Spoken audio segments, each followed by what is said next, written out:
Advances in data storage and video technology have led to an increase in child pornography.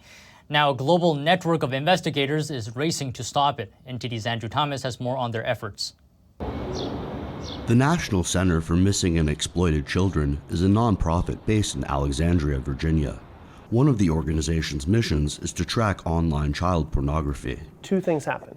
One, we're producing an analytical report for law enforcement that show out of those 10,000, 100,000, a million files that they submitted, how many of those depict children who have already been identified?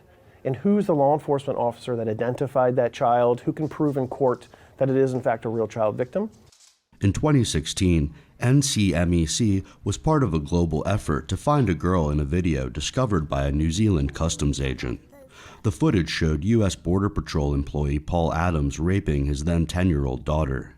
We could see both their faces for a start, so there's some really good imagery of both of their faces, and they were talking throughout it as well. 6 years before the video surfaced in Auckland, Adams confessed to his Mormon bishop that he abused his daughter.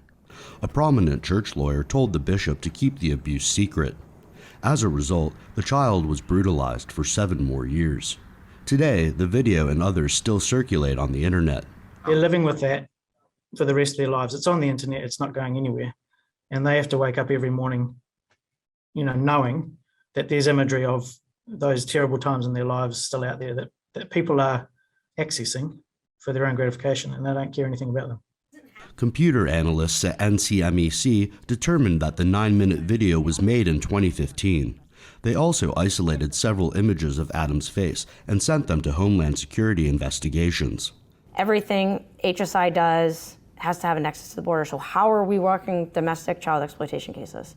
Well, because of the internet, every image, if I send a picture to you right now, it's going to cross the border. Approximately 6 weeks after the video was discovered in New Zealand, Homeland Security agents arrested Adams.